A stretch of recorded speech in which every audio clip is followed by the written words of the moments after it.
Të dashur qytetar, në ndojnë pak ditë nga hyrja në fuqi e vendimit të zyrës së rregullatorit të energjisë për daljen në treg të hapur të energjisë elektrike të rreth 1200 ndërmarrjeve në Kosovë. Këto përbëjnë rreth 1% të ndërmarrjeve në vendin tonë, ato më të mëdhat dhe më të fuqishmet. Në mes në tyre përfshihen edhe rreth 300 ndërmarrje që janë prodhuese, e të cilat si shpenzues të mëdhej preken më shumë nga zbatimi i kësaj reforme. Ne i mirë kuptojmë brengat e tyre në lidhje me sfidat e kësaj faze të tranzicionit, por është rëndësishme të theksojmë se ky proces nuk është i befasishëm. Ligji për energji elektrike është miratuar që në vitin 2016. Faza e parë e liberalizimit ka filluar në vitin 2017 me daljen e 3 ndërmarrjeve të mëdha në treg, ndërka që faza e dytë është shtyrë disa herë në 8 vitet e fundit. Shqipëria dhe Maqedonia e Veriut e kanë zbatuar këtë reformë vite më parë, e duke përfshirë një pjesë shumë të madhe të bizneseve, ndërsa bizneset tona kanë përfituar ndërkohë nga tarifa të rregulluara dhe subvencione direkte të faturave të bizneseve në vlerë prej 26 milion euro. Kësaj edhe pse sfida ekziston, bizneset tona kanë krijuar avantazh konkurrues e kanë pasur më shumë kohë se të tjerët për të përgatitur për ndikimin e daljes në treg. Nga ana jonë, si qeveri, kemi përkrahur të gjitha bizneset gjatë pandemisë dhe krizës energjetike, kur ato kishin më së shumti nevojë. Veçanërisht kemi qenë dhe do të jemi gjithmonë pranë prodhuesve vendor.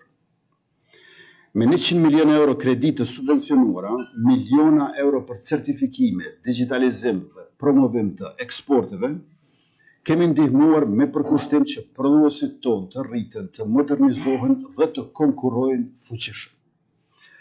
Sot po zhvillojmë edhe instrumente të reja për të përkrahur ata në këtë fazë të tranzicionit, siç janë skema për eficiencë energjetike e sisteme solare, subvencione për makineri eficiente, mbështetje për auditime energjetike e të tjera. Njëkohësisht po komunikojmë, bashkëpunojmë ngushtë me prodhuesit dhe odat për të sjellur komunikim më të mirë mes bizneseve, rregullatorit e furnizuesve, me qëllim të mirë informimit dhe rritjes së konkurrencës që i shërben bizneseve dhe interesit publik. Ndërkohë, përderisa ne po flasim këtu, Oda ekonomike e Kosovës, që do duhet të qëndronte pranë bizneseve për të përballur me realitetin e ri, sot po tenton të bllokojë rrugët magjistrale me një kërkesë të vetme, shtyrjen e zbatimit të liberalizimit të tregut. Shtyrjen e vendimit po e kërkojmë me justifikimin se për një vit do të përgatiten, duke injoruar faktin që nga ana e tyre nuk kanë bërë asnjë përgatitje për 8 vitet e shkuara, përderisa është shtyr nga viti në vit ky proces.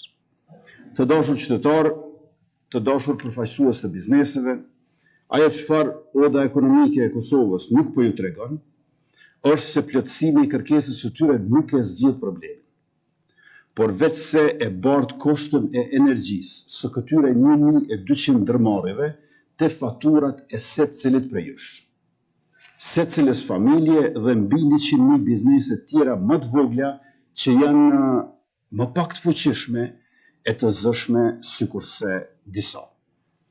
Për të mbrojtur 1% të ndërmarrjeve më të fuqishme në kurrez të 99%-shit dhe të familjeve anën banë Kosovës, ata po duan që të bëjnë barrikada në hyrjet e Prishtinës. Por koha e barrikadave në Kosovë ka kaluar. I kemi hequr ato kudo ku kanë qenë dhe jemi zotuar që nuk do të lejojmë më të reja të vendosen. I bëjmë thirrje të gjitha odave dhe bizneseve të fillojnë të mendojnë mënyrë të mençur për eficiencën dhe optimizimin e shfrytëzimit të energjisë. Ne do të vazhdojmë të ndihmojmë bizneset që modernizohen dhe investojnë në eficiencë të energjisë në të mirë të tyre, të shtetit e të qytetarëve. Qeverinë e Republikës Kosovës, mua si kryeministër, na kanë partner, ne jemi të gatshëm dhe shumë të interesuar për dialog për zgjidhje. Për prodhuesit e Kosovës, edhe një herë po e përsëris, ne do të jemi bashkë me ju në çdo hap e në çdo betejë në këtë proces, në mënyra që janë të shëndetshme për ju e në përputhje me interesin publik. Në mbledhjen e sotme, e cila është e 260 me radhë, të cilën po e mbajmë si qeveri, do të morën ndër të tjera edhe vendime për emërime në pozitë të larta drejtuese, si dhe për formim të komisioneve ad hoc apo komisioneve të përkohshme për qëllim përmbylljen e proceseve regrutuese. Të gjitha këto të filluara para datës 22 mars 2025, kur qeveria jonë ka kaluar de jure qeveri në dorëheqje. Me këtë rast, me këto vendime, nuk po fillojmë nisma e procese të reja, por vetë po përmbyllim ato që kemi nisur e janë zhvalluar gjatë mandatit të plot e të rregullt tonë. Ky nuk është vetëm obligimi ynë, po është edhe përgjegjësi ligjore dhe institucionale për të plotësuar pritshmëritë e atyre që i kanë besuar shtetit e janë shtuar mundësisë të jenë pjesë e administratës publike. Të nderuar anëtarë të kabinetit qeveritar, të dashur qytetarë, para se të kalojmë tek pikat e kësaj mbledhje si qeveri në detyrë, aktualisht në 3 zona gjeografike në kontinentin e Evropës është duke u realizuar ushtrimi më i madh që ushtria e SBA-ve organizon dhe realizon në kontinentin e Evropës. Defender Europe 25 me pjesëmarrje të 25.000 trupave nga 29 vende të NATO-s. Republika e Kosovës ka nderin dhe kënaqësinë të jetë në mesin e 18 vendeve nikoqire, dhe se Forca e Sigurisë Kosovës po merr pjesë me parafërsisht 1.000 trupa në ushtrimet që po zhvillohen në Kosovë, Shqipëri, Kroaci dhe Maqedoninë e Veriut. Këtë radhë, Republika e Kosovës është vend i përzgjedhur nga ushtria e Shtetit Bashkuar të Amerikës, ku është vendosur komanda e divizionit 28 të Këmbësërisë. Nga baza e FSK-s në aeroportin e Gjakovës, kjo komandë taktike amerikane po udhëheq me të gjitha brigadat në regionin e Evropës juglindore. Institucionet tona dhe ushtria jonë po dëshmojnë që janë të afta për të mikpritur dhe për të organizuar në territorin e saj ushtrime komplekse, të cilat kërkojnë planifikim, organizim dhe mbështetje të nivelit shumë të lartë. Rritja e gatishmërisë dhe pranisë në kufirin tonë e forcave të armatosura të Serbisë, besojmë që është reaksion ndaj Defender Europe 25. Por ajo çfarë nuk e dim ende është se apo e bën këtë vetë Serbia apo një gjë të tillë ja ka kërkuar Rusia. Ju faleminderit e tash po vazhdojmë me pikat e parapara për rendin e ditës, duke nisur me shqyrtimin e propozim vendimit për aprovimin e ekstraktit procedurale dhe transkriptit mbledhjes 258 dhe të ekstrakteve të procedurale të mbledhjeve 257 dhe 259 elektronike korresponduese të Qeverisë së Republikës Kosovës. Të nderuar kolegë, anëtarë të qeverisë, këto ekstrakte të procedurale dhe transkriptit u janë shpërndarë në linkun e materialeve të mbledhjes 260 të qeverisë. Nëse nuk keni ndonjë vërejtje, ju ftoj për miratim, kush është për. Faleminderit, kundër s'ka, abstenim s'ka, konstatojmë që miratohet. Pika e dytë është shqyrtimi i propozim vendimit për emërimin e drejtorit ekzekutiv për Agjencinë për Arsim dhe Aftësim Profesional dhe Arsimin për të Rritur. Ministria e Arsimit, Shkencës, Teknologjisë dhe Inovacionit propozon që zonja Fikrie Zymberit të emërohet në pozitën e drejtoreshës ekzekutive. Në këtë agjenci, zonja Fikrie Zymberi obligohet të kryejë gjitha detyrat dhe përgjegjësitë e përcaktuara me legjislacionin në fuqi. Për më shumë e ftoj ministrën zonjën Arbria Naglavsi që ta merr fjalën. Faleminderit, i nderuar kryeministër, të nderuar zëvendës kryeministre, ministra, të gjithë të pranishëm. Mbledhjanit propozoj para jush propozim vendimin për emërimin e drejtores ekzekutive në Agjencinë e Arsimit dhe Aftësimit Profesional dhe Arsimit për të Rritur në Ministrinë e Arsimit, Shkencës, Teknologjisë dhe Inovacionit. Në pajtim me dispozitat e ligjit numër 08L197 për zyrtarët publik dhe rregullores për procedurën e pranimit në shërbimin civil, Ministria e Arsimit ka zhvilluar procedurat e rekrutimit për plotësimin e vendit të punës drejtor ekzekutiv në Agjencinë e Arsimit dhe Aftësimit Profesional dhe Arsimit për të rritur. Gjatë kohës sa ka qenë i hapur konkursi, kanë aplikuar gjithsej 18 kandidat, nga të cilët 7 kanë kaluar fazën e verifikimit. Në pajtim me ligjin dhe procedurën, Komisioni i Pranimit është themeluar me vendim të Qeverisë së Kosovës me datën 11/12 të vitit 2024. Komisioni i Pranimit me datën 20/12/2024 ka finalizuar punën dhe ka përgatitur rekomandimet me emrat e 3 kandidatëve të cilët kanë kaluar provën minimal prej 70 pikëve. Lidhur me këtë procedurë të rekrutimit, edhe Këshilli i Pavarur Mbikëqyrës për Shërbimin Civil të Republikës së Kosovës ka shërtuar dhe refuzuar një ankesë të paraqitur dhe ka vërtetuar që procedura është zhvilluar në pajtim me dispozitat e ligjit për zyrtarët publik dhe rregullatore tjera në fuqi për procedurën e pranimit në shërbimin civil. Në pajtim me nenin 49, paragrafi 1 të ligjit për zyrtarët publik dhe nenin 16, paragrafi 2 të rregullores numër 15/2023 për procedurën e pranimit në shërbimin civil, pas përfundimit të procedurës ankesës dhe gjitha fazave paraprake, Ministria ka përzgjedhur zonën Fikrie Zymberi si kandidatën më të poentuar për pozitën drejtor ekzekutiv në Agjencinë e Arsimit dhe Aftësimit Profesional për Arsimin për të rritur. Ky propozim është diskutuar dhe konsultuar në gjitha institucionet përkatëse dhe përmbush kërkesat procedurale për t'ju nënshtruar vendimarrjes në këtë mbledhje të qeverisë, andaj ju ftoj që ta votojnë. Faleminderit. Faleminderit Ministrën Agavsi, do fjalën dikush për diskutim. Atëherë ju ftoj për menatim, kush është për? Faleminderit, kundër nuk ka, abstenim nuk ka, konstatojmë që miratohet. Pika e 3 është shqyrtimi për propozim vendimit për emërimin e drejtorit të përgjithshëm të Inspektoratit të Arsimit.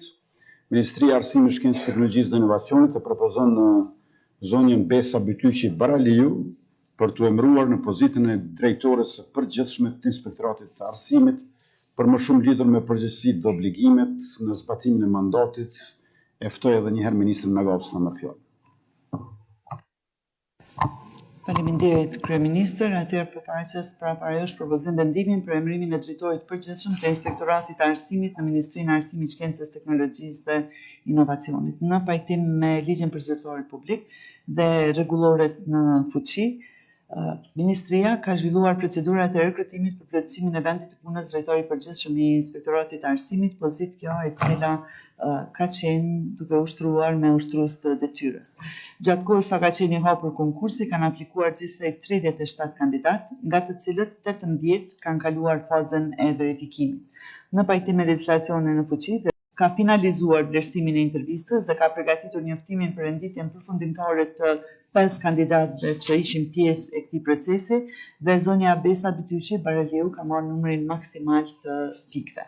Edhe në lidhje me këtë procedurë të rekrutimit, Këshilli i Pavarur Mbikëqyrës për Shërbimin Civil të Kosovës ka shqyrtuar ankesat e paraqitura dhe ka refuzuar të njëjtat, duke vërtetuar që procedura është zhvilluar në pajtim me dispozitat e ligjit për zyrtarët publik dhe rregullore tjera në fuqi për procedurën e pranimit në shërbimin civil.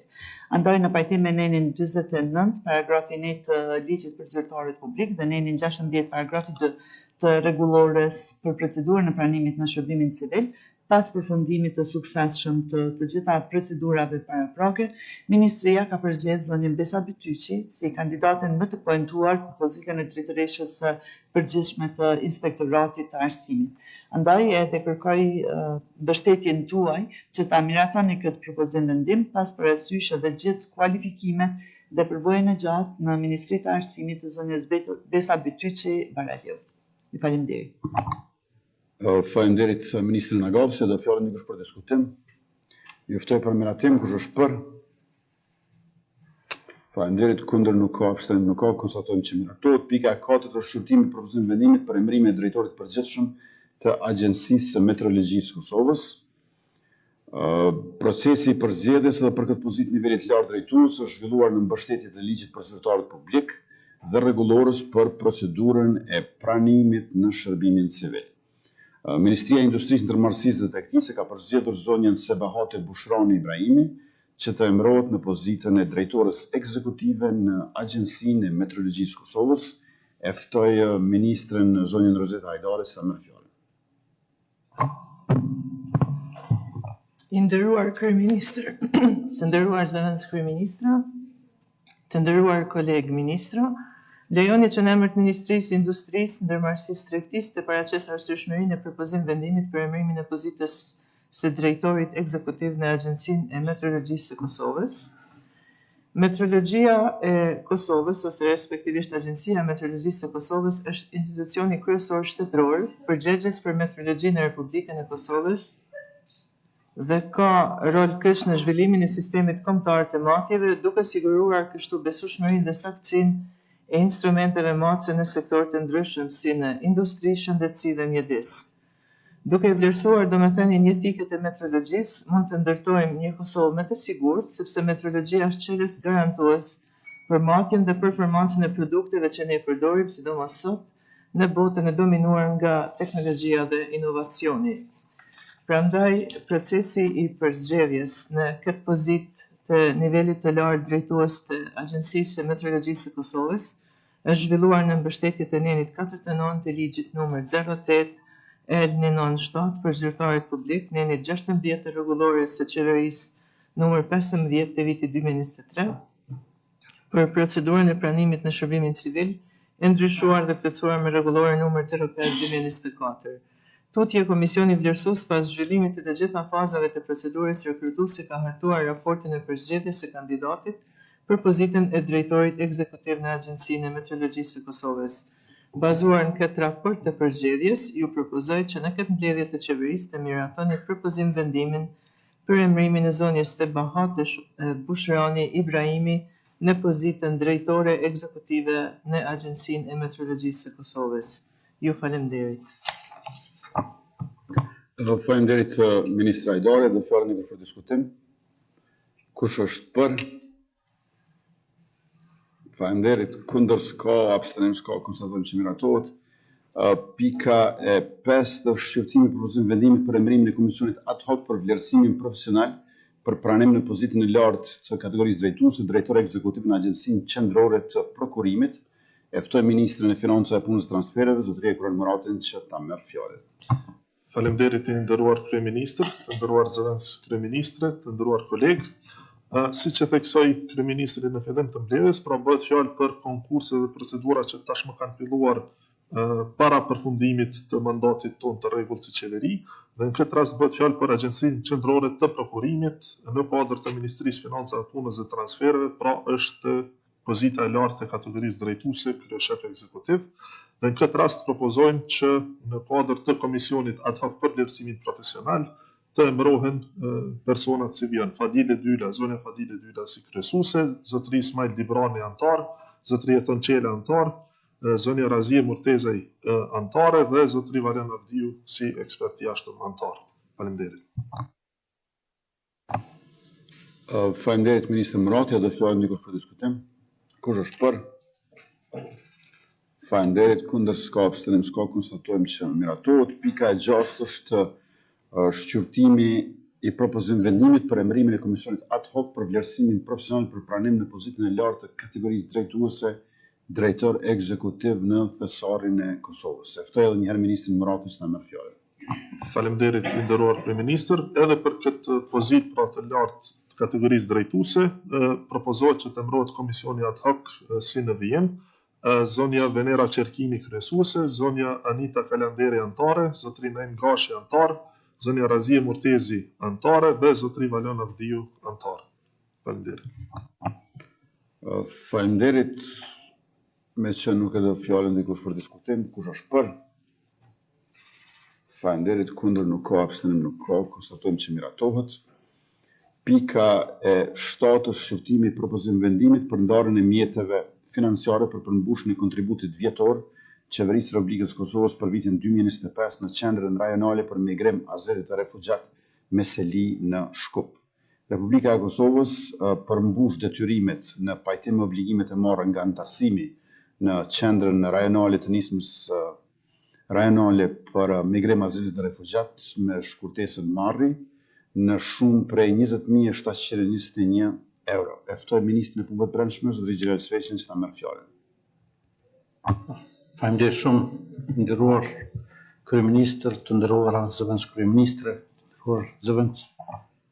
të nderuar ministra dhe zëvendës ministra, Hamleni të prezentoj para jush projekt vendimin për përmbushjen e kontributit vjetor të Qeverisë Republikës Kosovës në qendrën rajonale të nismës rajonale për migrim, azil dhe refugjat Marri me Selinë Shkup. Republika e Kosovës është anëtarësuar në Marri më 10 qershor 2015, duke u bazuar në deklaratën e Shkupit të forumit të Marri dhe i gëzon të gjitha të drejtat e barabarta, si shtetet tjera anëtare të cilat janë Shqipëria, Maqedonia, Bosnia dhe Hercegovina, Serbia, Malizi dhe Kosova. Përveç përfitimeve në fushën e menaxhimit të migracionit dhe refugjatëve, Kosova duhet të përmbush obligimin financiar vjetor. Andaj, duke marrë në konsideratë rëndësinë e këtij procesi, kërkoj nga ju miratimin e vendimit të propozuar. Faleminderit. Faleminderit Ministër Sveqla. Ju ftoj për miratim, kush është për? Faleminderit, kundër nuk ka, abstenim nuk ka, konstatojmë që miratohet. Pika 8 është shqyrtimi propozim vendimit për emërimin e Komisionit të Ankesave për Shtetësi. Ministria e Punëve të Brendshme ka propozuar themelimin e këtij komisioni në zbatim të ligjit për shtetësinë e Kosovës. Ky komision do të funksionojë si organ i pavarur administrativ për shqyrtimin e ankesave ndaj vendimeve për shtetësinë, duke siguruar një proces të drejtë dhe transparent. Qëllimi është forcimi i mbrojtjes drejtave të qytetarëve dhe përmirësimi i procedurave administrative në këtë fushë. Ftoj edhe një herë Ministrin Sveqla që ta merr fjalën. Faleminderit, i nderuar kryeministër. Në përputhje me kompetencat e Ministrisë Punëve të Brendshme dhe në zbatim të ligjit për shtetësinë e Kosovës, konkretisht të drejtës për ankesë ndaj vendimeve që lidhen me fitimin, humbjen apo heqjen e shtetësisë së Republikës së Kosovës, po propozojmë për miratim themelimin e Komisionit të Ankesave për Shtetësi. Ky komision përbën një mekanizëm institucional të nevojshëm për garantimin e një procedure administrative të drejtë, transparente dhe të barabartë për të gjithë personat që preken nga vendimet të organeve kompetente në fushën e shtetësisë. Qëllimi kryesor i themelimit të komisionit është krijimi i një organi pavarur administrativ, i cili do të shqyrtojë ankesat në mënyrë profesionale dhe të paanshme, duke siguruar një rishqyrtim efektiv të vendimeve të ankesave, si dhe duke mundësuar zbatimin e së drejtës përmjet juridik në kuadër të administratës shtetërore, përpara se palët të drejtohen në instanca gjyqësore. Prandaj, duke marrë parasysh nevojën për garantimin e të drejtës për ankesë në çështjet e shtetësisë dhe përmirësimin e qasjes së qytetarëve në drejtësi administrative, kërkoj miratimin tuaj për themelimin e Komisionit të Ankesave për Shtetësi. Faleminderit. Faleminderit Ministër Sveqla. A do fjalën dikush për diskutim? Kush është për? Faleminderit, kundër s'ka, abstenim s'ka, konstatojmë që miratohet. Pika 9 është shqyrtimi propozim vendimit preliminar për shpronësim për interes publik të pronave të palojshme të cilat preken nga realizimi i projektit mbyllje e deponisë aktuale dhe realizimin e deponisë sanitare 3 në Pej, zona katastrale Lutogllav, komuna e Pejës. E ftoj zëvendës ministrin e mjedisit, planifikimit hapësinor dhe infrastrukturës, zotëri Jeton Rakën, që ta merr fjalën. Faleminderit, i nderuar kryeministër, të nderuar zëvendës kryeministre, të nderuar ministra. Me propozim të Departamentit të Shpronësimit në kuadër të Ministrisë Mjedisit, Planifikimit Hapësinor dhe Infrastrukturës, Qeveria e Republikës Kosovës më datë 12/03/2025 ka miratuar vendimin numër 06/251 për miratimin e kërkesës për shpronësim për interes publik të pronave të paluajtshme të pronarëve dhe zotëruesve të interesit, të cilat preken nga realizimi i projektit mbyllje e deponisë aktuale dhe realizimi i deponisë sanitare të re në Pej, zona kadastrale Lutogllav, komuna Pej. Pas miratimit të këtij vendimi, Departamenti i Shpronësimit më datë 27 mars 2025 ka mbajtur dëgjimin publik në komunën e Pejës me pronarët e pronave konform nenit 9 të ligjit për shpronësim dhe gjatë këtyre dëgjimeve ka trajtuar të gjitha komentet e pronarëve që kanë të bëjnë me komentet e tyre për procedurën e shpronësimit.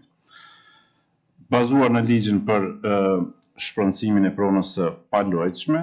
Departamenti i shpronësimit ka konstatuar se janë plotësuar në tërësi dispozitat ligjore dhe i propozon Qeverisë së Republikës Kosovës që të nxjerrë vendim preliminar për ligjshmërinë e procesit të shpronësimit për interes publik të pronave të paluajtshme të pronarëve dhe zotëruesve të interesit, të cilat preken nga realizimi i këtij projekti. Ju faleminderit. Faleminderit zëvendës Ministër Raka, a do fjalën e për diskutim? Atëherë ju ftoj për miratim, kush është për? Faleminderit, kundër s'ka, abstenim s'ka, konstatojmë që miratohet. Pika 10 është shqyrtimi i propozimit vendimit për emërimin e kryeinspektorit të Inspektoratit Qendror Shëndetësisë në kuadër të Ministrisë së Shëndetësisë. Ministria e Shëndetësisë propozon që zotëri Labinot Zeqiri të emërohet në pozitën e kryeinspektorit të Inspektoratit Qendror të Shëndetësisë. E ftoj Ministrin e Shëndetësisë, zotëri Arben Vitin, që ta merr fjalën. Faleminderit shumë i nderuar kryeministër, të nderuar zëvendës kryeministre, ministra e zëvendës ministra. Ministria e Shëndetësisë ka shpallur konkursin publik me datë 5 shkurt 2025 për pozitën kryeinspektor Inspektoratit Qendror të Shëndetësisë në Ministrinë e Shëndetësisë dhe ka zhvilluar të gjitha procedurat e rekrutimit për pozitën e punës kryeinspektor Inspektoratit Qendror të Shëndetësisë me numër reference RN 000-16628. Konkursi për pozitën e Inspektoratit Shëndetësor është zhvilluar në përputhje me të gjitha procedurat ligjore, duke garantuar parimet e barazisë, transparencës dhe meritës. Procesi i rekrutimit është organizuar në mënyrë të drejtë dhe të hapur, duke siguruar trajtim të barabartë për të gjithë kandidatët dhe duke u bazuar në kvalifikimet profesionale dhe përvojën e tyre. Ministria ju propozon miratimin e këtij propozim vendimi, me të cilin zoti Labinot Zeqiri emërohet në pozitën kryeinspektor Inspektoratit Qendror të Shëndetësisë në Ministrinë e Shëndetësisë, e cila ka për qëllim që të fuqizojë mbikëqyrjen dhe të sigurojë zbatimin e legjislacionit të sektorit shëndetësisë në çdo institucion shëndetësor në Republikën e Kosovës. Faleminderit. Faleminderit Ministër Vitia. A do fjalën dikush për diskutim? Kush është për? Faleminderit, kundër s'ka, abstenim s'ka, konstatojmë që miratohet. Pika 11 është shqyrtimi i propozimit vendimit për plotësimin dhe ndryshimin e tabelave nga paragrafi 2 i nënit 10 ligjit numër 02/L viz 128 për barnat narkotike, substancat psikotrope dhe prekursor, duke u bazuar në mekanizmat për ndërrim dhe plotësim përcaktuar me konventat ndërkombëtare për kontrollin e narkotikëve. E ftoj edhe një herë ministrin Vitia që ta merr fjalën. Faleminderit i nderuar kryeministër. Ligji numër 02/L128 për barnat narkotike, substancat psikotrope dhe prekursor, konkretisht në nëni 10 paragrafi 2, parashet që plotësimi dhe ndryshimi i tabelave nga paragrafi 1 i këtij nëni bëhet nga qeveria me propozimin e komisionit, duke u bazuar në mekanizmat për ndërrim dhe plotësim të përcaktuara me konventat ndërkombëtare për kontrollin e narkotikëve. Komisioni për narkotik i themeluar nga qeveria me vendimin numër 10 viz 249 të datës 26 shkurt 2025, në pajtim me nënin 6 të ligjit 02/L128, ka hartuar propozimin për plotësimin dhe ndryshimin e tabelave në fjalë, si dhe propozon miratimin e tyre. Miratimi i këtij propozimi është një hap strategjik në forcimin e kontrollit institucional mbi substancat me potencial për abuzim dhe rritjen e sigurisë shëndetësore dhe publike në Republikën e Kosovës. Bazuar në këtë, Ministria rekomandon miratimin e këtij propozimi nga Qeveria e Republikës Kosovës për të siguruar përputhshmërinë me standarde ndërkombëtare dhe për të garantuar mbrojtjen e shëndetit publik. Ju faleminderit. Faleminderit Ministër Vitia, do fjalën dikush për diskutim? Kush është për? Faleminderit, kundër nuk ka, abstenim nuk ka, konstatojmë që miratohet.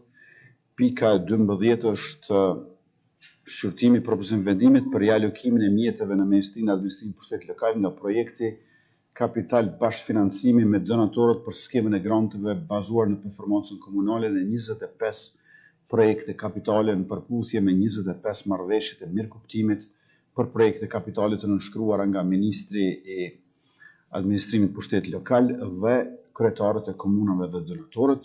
Propozohet që të aprovohet rialokimi i mjeteve në shumë prej 4.5 milion euro në 25 projekte kapitale të ndryshme nëpër komuna, gjithherë duke u mbështetur në skemën e performancës së këtyre komunave.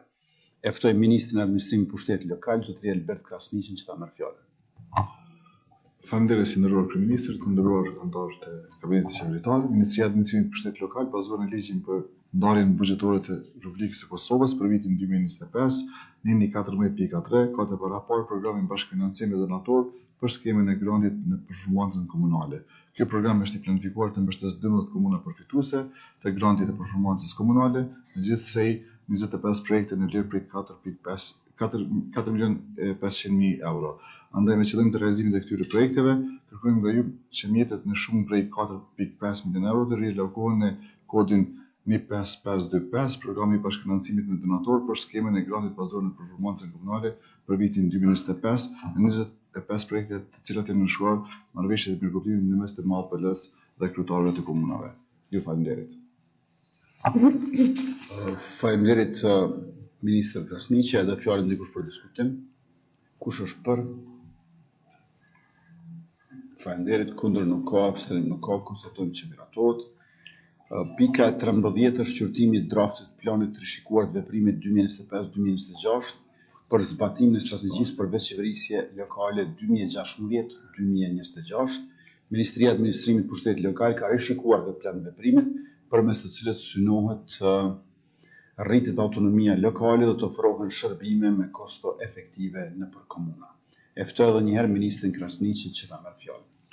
I nderuar kryeministër, MAPL konform mandatit të saj ligjor dhe me qëllim që të sigurojë funksionimin sa më efikas të veçqeverisjes lokale në Kosovë, në këtë ndjedhje të qeverisë ka propozuar miratimin e rishikimit të planit të veprimit të strategjisë për veçqeverisje lokale. Ky plan ka për qëllim rishikimin e aktiviteteve të përcaktuara në strategjinë për veçqeverisje lokale 2016-2026, i cili synon rritjen e autonomisë lokale dhe forcimin e aftësisë së komunave që nëpërmjet pjesëmarrjes aktive të qytetarëve dhe përfaqësimit demokratik të ofroj shërbime me kosto efektive dhe të përgjithshme për të rritur cilësinë e jetës, sigurinë dhe zhvillimin ekonomik lokal. Faleminderit Ministër Krasniqi, edhe fjalën dikush për diskutim. Kush është për? Faleminderit, kundër s'ka, abstenim s'ka, konstatojmë që miratohet. Pika e 14 është informimi i Kabinetit Qeveritar për raportin e vlerësimit të ligjshmërisë së akteve të kuvendeve të komunave për periudhën janar-dhjetor 2024. Ministria e Administrimit Pushtetit Lokal në përputhje me përgjegjësitë ligjore, mbikëqyr veprimtarinë e komunave të Republikës Kosovës, në kuadër të këtij mandati, kjo ministri bën raportim periodik në qeverinë e Republikës Kosovës lidhur me punën e organeve komunale. E ftoj Ministrin e Administrimit Pushtetit Lokal, zotëri Albert Krasniqin, që ta merr fjalën.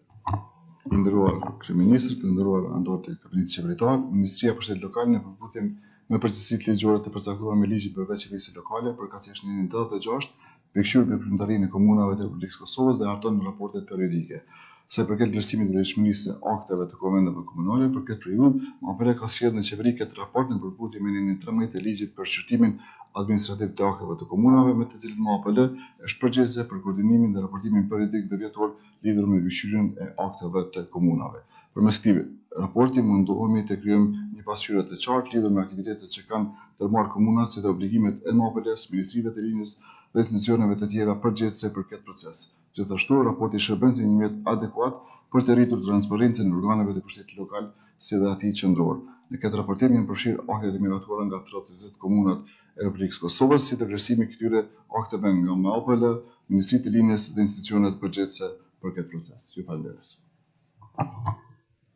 Faleminderit Ministër Krasniqi, kjo pikë ishte vetëm për informim, krejt në fund është të ndryshme, nëse nuk ka dikush diçka që është shumë e rëndësishme dhe urgjente, nuk ka siç duket. Faleminderit shumë, e mirupafshim në aktivitete mbledhje të tjera.